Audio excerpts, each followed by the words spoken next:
First of all, I'd like to give this sermon. First of all, thank you very much for the opportunity to give this sermon. And I also want to say, I want to give this in memory of the Reverend Elizabeth Ann Otzelberger, who taught me lessons in Orlando. She was with us in spirit. Reciprocation. Can everybody hear me, first of all? I want to make sure. Reciprocation. Once there was a strong lion who was walking along gracefully, and he saw a mouse who got its tail caught in a mousetrap. The mouse said to the lion, "Lion, please help me. My tail is caught in this mousetrap, and if you set me free, someday I will repay you." The lion laughed and said, "What could you, a tiny mouse, ever do for me, a lion, king of the entire forest? But since it won't cause me any harm, I'll free you."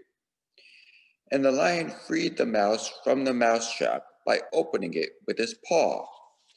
The mouse was thrilled and said, "Thank you so much. Someday I will repay you." The lion just laughed and shook his head. Years later, the lion met a lioness whom he loved, and they had cubs, and they were very happy. One day, though, the cubs were playing with one another, and they got caught in a rope trap. The rope trap lifted and was attached to a tree. The baby lions called for their father, who looked at the trap and the tree. The father tried jumping on the tree, but was unable to. Then the mouse who had been saved heard the cries of the cubs and came running. The mouse saw that the cubs were trapped and said to the lion, "Don't worry, I'll call my friends and we'll set them free." The lion called its friends, and they all chewed on the ropes and were able to free the cubs, and the mother and father were quite grateful for the service of the mice. The first mouse said, "See, I told you that someday I would repay you." I recently looked up in the New American Rogers Thesaurus the word revenge, and it sent me to the word retaliation. And there are lots and lots of synonyms for the word retaliation, such as reprisal, requital, counterstroke, retort, counterattack, blow for blow, quid pro quo, just desserts, etc. But one of the few antonyms for revenge, which was the word I was looking for, was reciprocation, which according to Webster's New World College Dictionary, 4th edition, is to give, do, feel, etc. in return, to return in kind or degree. Now, when someone does something to us that we don't like, for example, takes a parking spot we are waiting for at an amusement park, what we generally want to do is cuss and curse them and make ourselves into a victim and say, "Why did they have to take that parking space that I was waiting for?" There are a lot of other things where we say, "Why did they do that to us? Why didn't they take another parking spot?" And we might imagine things we want to do to punish them for hurting us. However, how does it feel when we do that? It feels terrible for us. And honestly, the people we are cursing don't really care. They're probably in the amusement park having the time of their lives and don't even remember you. Now, how long do we keep that in our heads? A lot of us keep that in the back of our heads all day long and keep talking about how rude they were and how it wasn't fair. But if someone does something nice to us, say, let us go ahead of them in the supermarket line, since we only have 5 items and they have an entire cart full, how much do we talk about that? Not very much. We're usually talking about that for 5 minutes, and then we're back to talking about that jerk that took our spot at the amusement park, who doesn't even know who we are. Now imagine if we reverse that, how much better we'd feel. Imagine if we spent all day long talking about how this wonderful person let us go ahead of them in the grocery store because we only had 5 items and spent 5 minutes talking about the people who took our spots.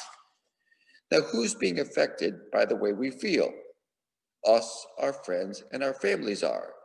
Again, the people who took our spot probably don't even remember who we are.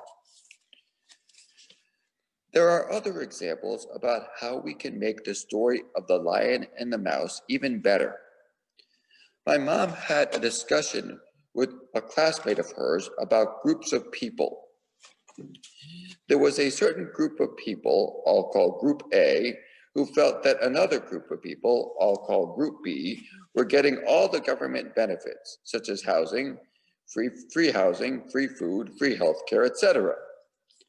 However, when my mom, I should also add, she has a degree in social work. When my mom looked into it, here is what she discovered. The people in Group B took in immigrants who were also in Group B and fed them, trained them in the careers they were in, and did everything in their power to train them to be self-sufficient. Then, when the person from Group B was capable of being independent, and asked this person how they could repay the person who helped them, the person from Group B said, when someone else from Group B comes on a boat and needs somewhere to stay, do the same thing to them that I have done for you. The only way I would change this story is I would have people from Group B start doing the same thing to people in Group A, and have them do the same thing for other people in Group A. Imagine what a beautiful world that would be. My girlfriend, Kristen, also did something similar to this. When I was in Ann Arbor, Michigan, I ran out of money and could not afford food. Kristen went to the supermarket with me and bought me $200 worth of food, since a friend of hers had done the same thing to her when she had no food. She then told me, after I had all this food in my refrigerator, that someday when I get back on my feet, I should remember this and do this for someone else, and that would be my repayment to her. She did not say this in a way to make me feel guilty, but as a way to help someone in the future. So, what does reciprocation have to do with spiritualism? Well, first of all, it relates to Principle 6, which states, we believe that the highest morality is contained in the golden rule, do unto others as you would have them do unto you. It also relates to natural law. One of Reverend Ann's favorite books was actually Excuses Be Gone by Wayne Dyer. And in this book, Wayne Dyer explains how people can master the law of attraction. According to Dyer, the way to get what we desire is by thinking to ourselves, how can I serve others today? Here's why. The law of attraction states that like attracts like, or in other words, we reap what we sow. So if I'm putting thoughts out about what I can do to punish the person who took the spot I wanted at the amusement park, then all of the punishments that I make are going to happen to me. If I think, what can others do to help me today, then I'll get a lot of selfish snobs who only care about themselves. However, if I think, what can I do to help others today, the universe in turn will ask what it can do to help me. Think about it. When we meet someone who's nice to us and helps us, we're usually nice to them and help them back. When people are cruel or rude to us, it's more difficult to be nice back. What we give out comes back. Has anyone here heard of the Secret Santas? Christmas is actually around the corner. It seems far away, but before you know it, it'll be Christmas. The Secret Santas are people who go to stores like Walmart and pay off the items that other people have on layaway. Imagine being that person who comes to pay that item that you want for your kids for Christmas and finding out you can take it home because a generous stranger helped you. And the Secret Santas do these things because it makes them feel good. Oftentimes, people feel sorry for themselves around December because they see people happy with their families. And not all people have these families to go to. One of my friends, who is recently single, came up with a great idea on how to feel really good at Christmas, even if you don't have a family to go home to. She volunteers at places like hospitals, soup kitchens, daycare centers, etc. And when she does that, usually the people she helps out are grateful for her services, which cheers her up, and they appreciate her help. Everyone wins. There was another story that this woman told me about her granddaughter. One day her granddaughter came to her and asked her what to do about this boy on her bus who was putting her down and making fun of her. She told her to be nice to him because you have no idea what this boy's life is like at home. Maybe his parents are always arguing. Maybe a relative is sick and that's upsetting him. Or lots of things could be going wrong in his family life that the granddaughter didn't know about. So think about that and try to be nice to him. The granddaughter did that, and it wasn't instantaneous, but after a while, the two kids wound up being friends. If the boy had been physically hurting her, the grandmother would have given much different advice. Now, when Reverend Ann was here, I took many classes with the Reverend Elizabeth Ann Otzelberger. And one time, one of the fellow students came to her and asked her what to do about feeling angry with one of her relatives. I'm sure some of us can relate to that. What Reverend Ann said was to calm herself down by taking deep breaths. And then, here comes the hard part. Send out blessings to those people that we're angry with. However, as we continue to send blessings to them, they will change or they will go out of our lives. We will attract people to us who are at the same vibration we are. So, now comes the question I'm sure some of you are thinking, which is how do we protect ourselves from the leeches? Who are the leeches? These are the people who, when you help them out a little bit, say, gee, you helped me out with such and such, so now help me with this and this and this and this. So I'm going to tell another cute story about Reverend Ann. Reverend Ann really liked gourmet chocolates like Godiva. And there was one time where I got her Godiva for her birthday, and a friend asked if she could have some. And Reverend Ann said kindly but firmly, no, these are mine. Doing unto others as you would have them do unto you does not mean we need to be doormats. We can still say no. Another example is if I were a telemarketer, I'd want to buy their product. But if I don't want the product or don't have the finances for it, then buying the product would not be very helpful. So we should do unto others as we would have them do unto us. But we don't need to be a doormat or be taken advantage of. Also, at the church I went to, New Vision Spiritualist Center, when they asked for offerings, Reverend Ann would say the following: give as much as you can without harming you or your family. But wait a minute, doesn't the sixth principle state that if you were a church, you would want money and therefore to give money?